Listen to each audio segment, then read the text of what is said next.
Support for Carolina Business Review provided by Grant Thornton. Operating in more than 100 countries, our tax, audit, and advisory professionals specialize in helping companies unlock their growth potential. Blue Cross and Blue Shield of South Carolina, where healthcare is changing for the better. Find out how at ahealthysc.tv. And by Sunoco, a global manufacturer of consumer and industrial packaging products and provider of packaging services, with more than 300 operations in 35 countries. It seems like a particular business that is having a period that is truly merry and bright, and it's not just a reference to this time of year, but rather a surprising resurrection of commercial and industrial real estate. Welcome back to the most widely watched source of Carolina business and public policy. Happy holidays. I'm Chris William, and thank you for supporting this program the last 24 years. In an industry that has quite literally swung from worst in 2008 to first now, just noting that kind of explosive expansion brings up its own questions. Are we again approaching overbuilding in commercial real estate? What do all the new projects tell us about our current and future growth, and/or what is different now than it was before the Great Recession? Well, we'll start with our panel of experts from across this great region in just a moment. Stay with us.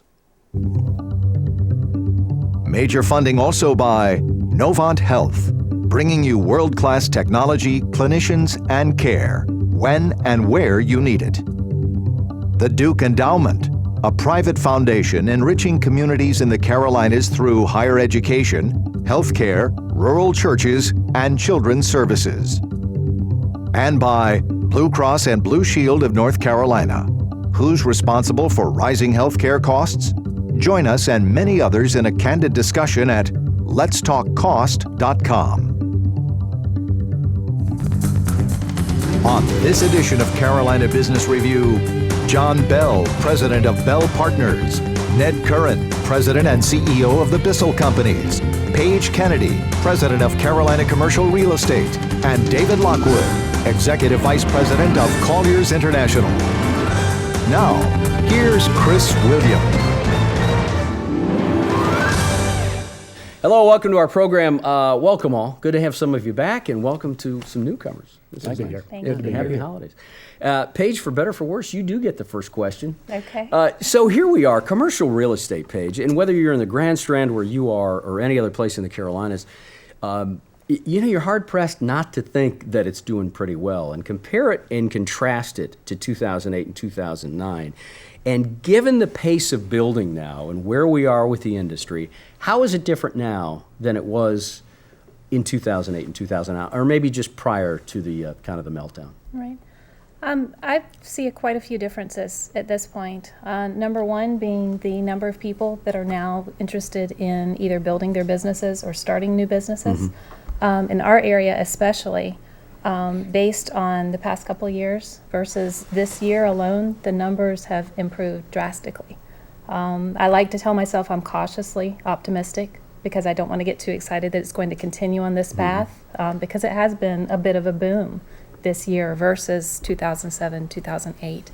I do think a lot of that is based on the banking also coming around. Now that we have the banks available to do the financing and offer people what they need to move forward with their goals, I think that's a big plus for us. Yeah, John, does any of this ring true with you? Do you hear Paige saying this and go, oh yeah, without a doubt, the bank financing has gotten easier? But also the comment that you made, Paige, about this whole business that you're cautiously optimistic. John, so are you still smarting from what happened in 2008, and you're almost afraid to believe that this might be the real deal? Our industry, so we're in the apartment industry, and our industry has worked a little differently than, say, the commercial sector.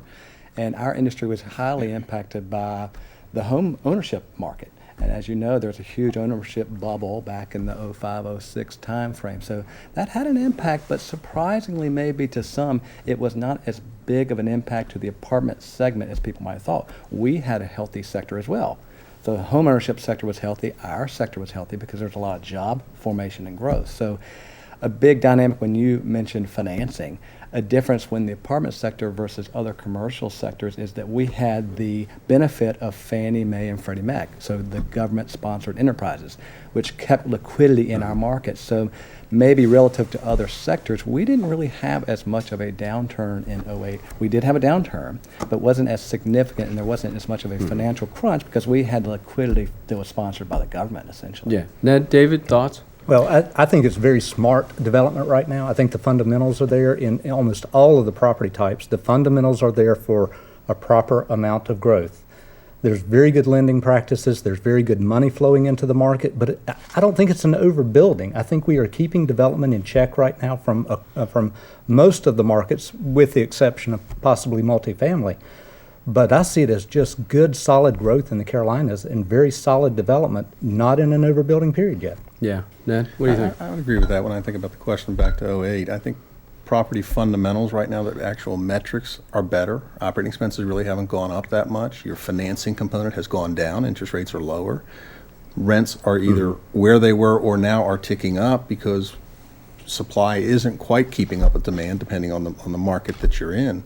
And so it's not a bad time to be a holder of real estate, and that's why you're starting to see a wave of development in almost all product types. Certainly, you've seen it in the multifamily side. So when you look at markets like Charlotte or the Triangle, Charleston, where there has been explosive job growth for a while, are those bubbles? Do you think they're out over the tips of their skis? Is there anywhere that they're I guess what I've heard from comments from folks that say, wow, the apartment market is hot, or the residential real estate market is hot, or commercial real estate has come booming back. So we're not anywhere near close something that would concern you all. Is that what I'm hearing? No. No. I think when you asked the question, John, about hesitation, I think we all sit there and say, are interest rates going up? Is that going to, if we have a development model that's 18 to 24 months from product conception to delivery, is something going to happen in that time frame? We're in a prolonged recovery. It's hard to imagine, but this is one of the longest recovery periods. So I hate to, Yeah.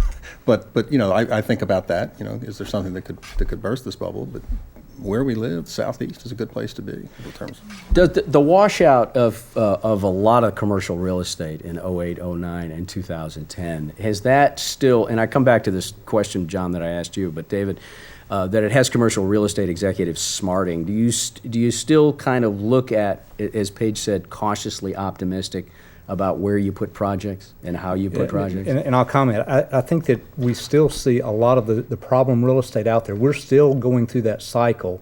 We're still seeing properties, older properties that banks have foreclosed on, that are being rehabbed right now. And there's a lot of positive development in that front before you get to the new development cycle. And that's probably a really good thing. We're taking a lot of older buildings and repurposing those buildings throughout the Carolinas. Charlotte might be a little bit different because of just being such a large metropolitan area, but the other cities in the Carolinas, they are blowing through that real estate in a very positive way right now and seeing redevelopment of those properties.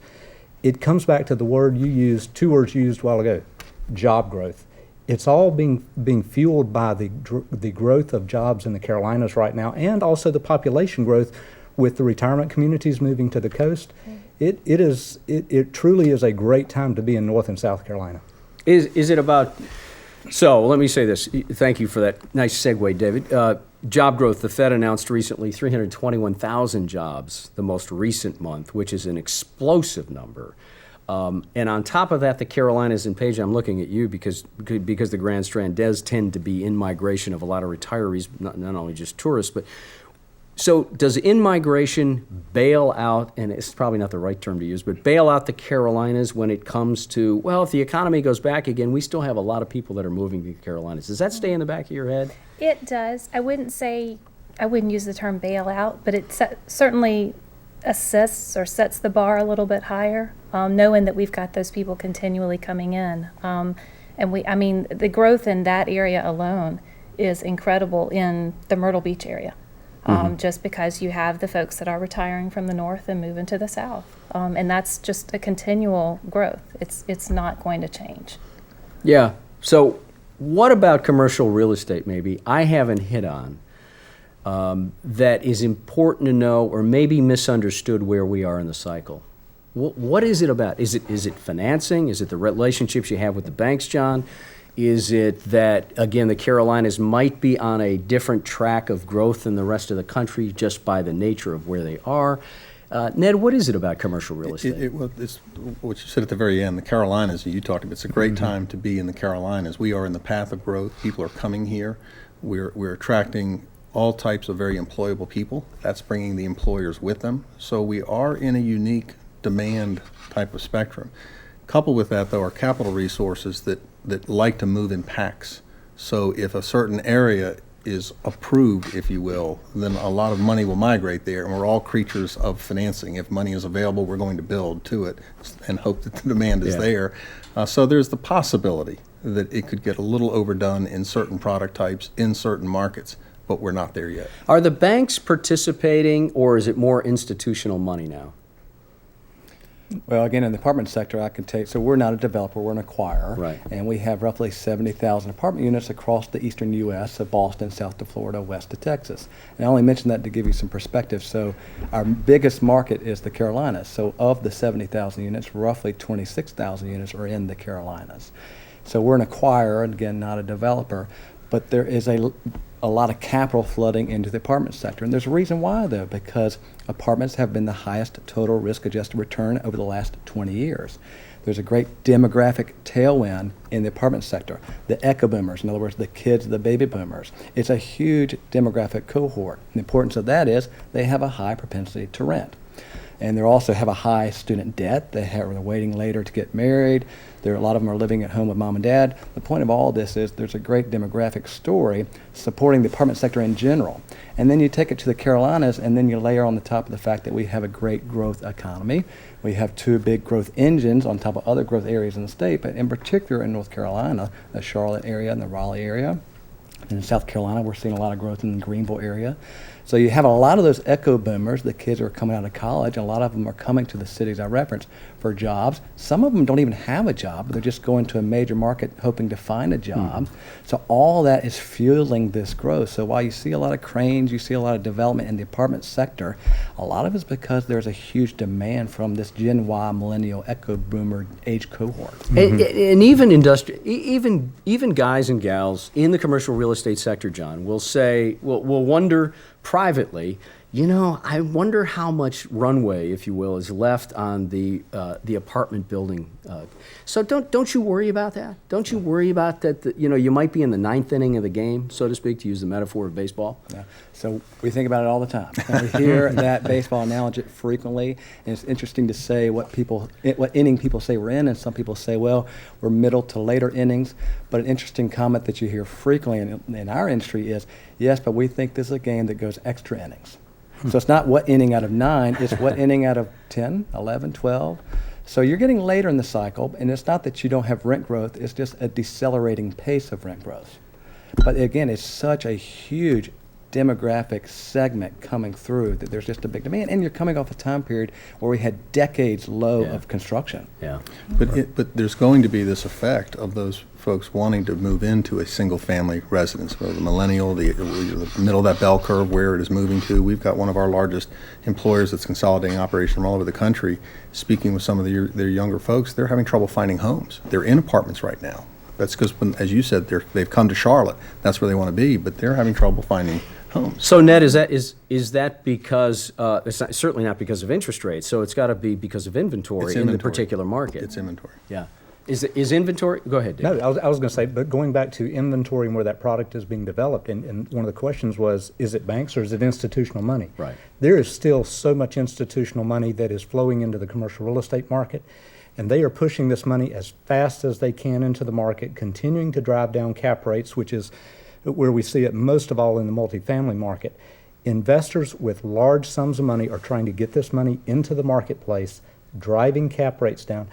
I probably have a bigger concern about cap rates than I do overbuilding and development activity. Well, and let me ask you something about that, because Ned, you said something about if an area has been approved, quote unquote, then a lot of money will flow to that area.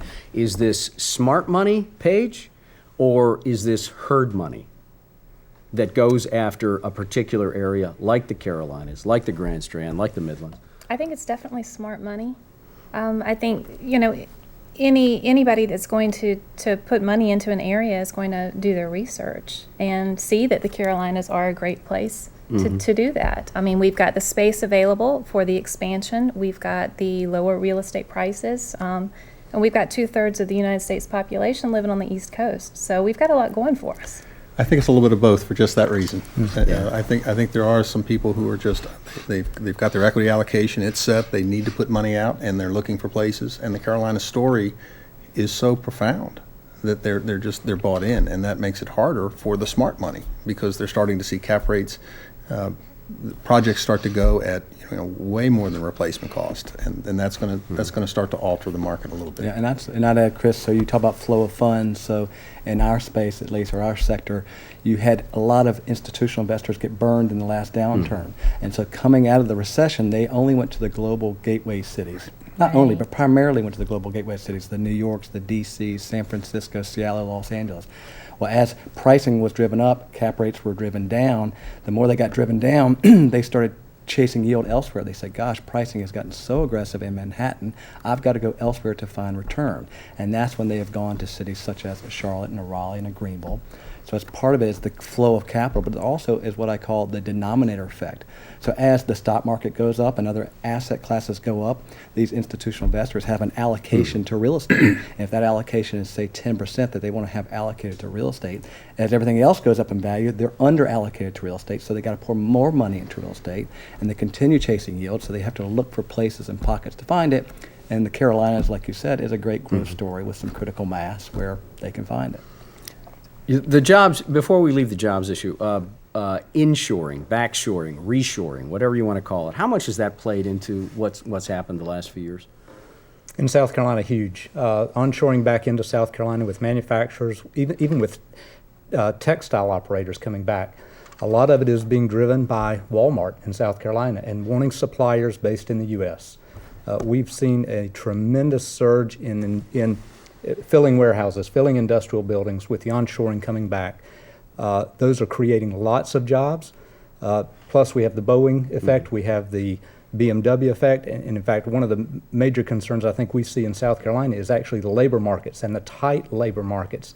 And can we continue to fuel the demand for jobs with the labor that we have?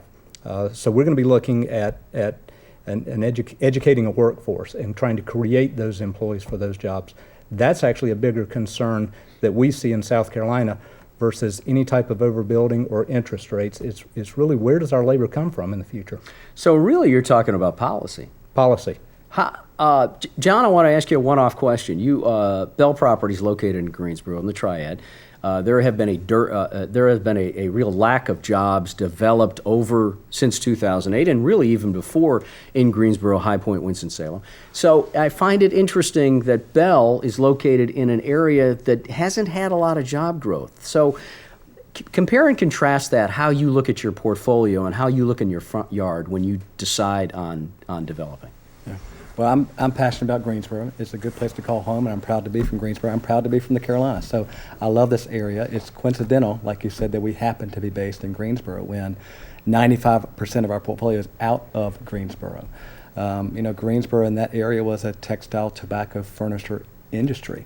And so that hadn't been where a lot of the job growth has been. Our industry is primarily driven by job growth. So we had to build a balanced portfolio. We're looking for different regions that have different economic drivers. And so we had to look outside of our home region, our Triad region. Yeah. So Paige, let me keep the dialogue going around policy, and Mr. Chairman, I'm saving you for the transportation questions, which is obviously part of economic development. But you hear David talking about policy around economic development, and in South Carolina, certainly with a lot of the large engines of growth down there. But so how do you think, or how do you get engaged with policy when it comes to economic development? Because clearly, Commerce in the South Carolina Department of Commerce has been on a roll, and that's benefited a whole lot of people in the state. Has it benefited you, and how do you see policy around economic development? Well, I do have to agree. I think that training is going to need to be a necessary part to get the workforce that we need to get kind of the wheels turning in the direction that we want them to go. The onshoring that you had mentioned, I mean, that is occurring. Mm-hmm. I don't think that it's occurring quite at the rate that we want it to. I still think there's room for improvement in that. But I think that, just everyone getting involved, and seeing, what direction do you want to go in? For your area? Mentioning Myrtle Beach is more of a tourist area. They're not going to be an industrialized sector like, say, Charlotte or another area like that. So I think it's important to keep in mind the actual section or specific area that you're going to cater to. Ned, transportation policy, you're chair of NCDOT. How does transportation policy play into what your day job is? Well, two ways. One is clearly we're playing catch up, always have. Transportation has always played to the high growth areas. And so that's where you're seeing both states deal with innovative financing techniques, bringing in public-private partnerships, tolling. Those are ways to bring larger scale projects into these high growth areas faster. In terms of distribution, logistics, inshoring, onshoring, that's a catch-up game as well, but it does correlate to the commerce policy. So where we see low unemployment, where we see the opportunity for some of these large-scale employers to come and do things, we are having to coordinate with commerce and with the education side to say, how do we get that workforce developed?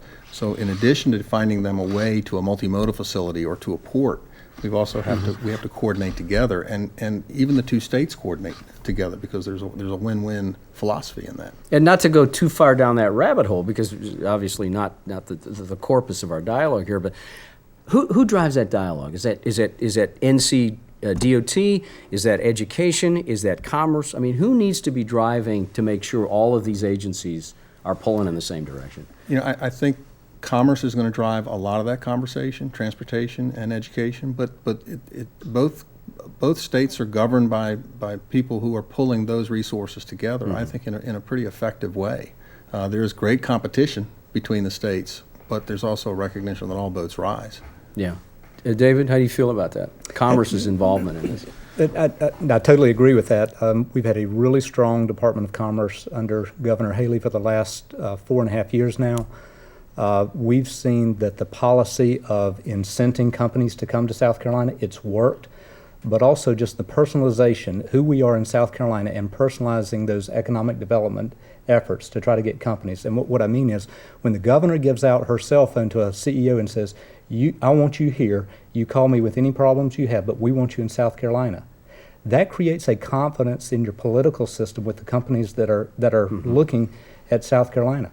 North Carolina, I think, is going to become very, very competitive in the future. But again, it's all focused on the quality of life in the Carolinas. It's focused on the low cost of labor. It's focused on low cost of operating. And we don't see, at least I don't think this panel sees that changing in the next few years, which is why we're so really bullish on where development is headed in the Carolinas and why we will continue to see job creation here. Yeah, and John, we don't want to let you off the hook here. We've been talking about policy, and David, you just said it. You said businesses have the confidence in economic development. In North Carolina, do you and your contemporaries at this point have confidence in the economic development policies that will help you ultimately in what you're trying to do? I'm blessed to live in a great state that has a great quality of life and a great climate. So fortunately, we're the beneficiaries of all that. So I'm not involved in policy on a day-to-day basis like Ned is, but it certainly impacts my business and my livelihood. So I'm interested in creating economic development, and I'm interested in the statewide, the Carolinas, and in particular Triad, because I think it's something I'm passionate about. But that's what drives our industry, drives my industry. The apartment sector is job growth. For us, it's all about jobs. We have about a minute left. Where are the spots in the Carolinas that are the hottest? Paige, we'll start with you. Being in the area that I'm in, which is the Myrtle Beach area, I am surprised to see that the growth really seems to be heading south into the Murrells Inlet, Pawleys Island areas, Georgetown, and I'm happy to see it. I think it's time to get away from that one little area that seems to get everything and start moving down a little bit further. Okay. So for us, that's it. Ned, where do you think it is? Raleigh, Charlotte, Asheville. Raleigh's hot, aren't they? Yeah. Fayetteville with military presence. Yeah. David, where do you see it? Well, Charleston's been very active for a couple of years, but we really see it in the upstate, the I-85 corridor, all the way from Atlanta to Charlotte, all the way up into North Carolina. It amazes me. We've talked about it for years, but the I-85 corridor is a major driver in this region. 15 seconds. Where do you think it's the hottest? In our sector, Charlotte and Raleigh are not only big in the state, not only big in the southeast, but they're big drivers in the whole country. relative scale. So Wow. Charlotte and Raleigh are just, in our sector, are the biggest growth engines. Guys, ladies, and I mean that in the best possible way. Thank I you. mean the guys part, Paige. Thank you for being on the program. Good to see you all. Happy holidays. Very good to be with you. Thank Likewise. you, Chris. Thank you. Yeah, good to see you. Until next week, I'm Chris William. Good night. Major funding for Carolina Business Review was provided by the Duke Endowment, a private foundation enriching communities in the Carolinas through higher education, healthcare, rural churches, and children's services. Blue Cross and Blue Shield of North Carolina. Who's responsible for rising healthcare costs? Join us and many others in a candid discussion at letstalkcost.com. Grant Thornton, operating in more than 100 countries, our tax, audit, and advisory professionals specialize in helping companies unlock their growth potential. Novant Health, bringing you world-class technology, clinicians, and care when and where you need it. Sunoco, a global manufacturer of consumer and industrial packaging products and provider of packaging services, with more than 300 operations in 35 countries. Blue Cross and Blue Shield of South Carolina, where healthcare is changing for the better. Find out how at ahealthysc.tv. And by viewers like you. Thank you. Promotional consideration provided by Business North Carolina Magazine. For more information, visit carolinabusinessreview.org.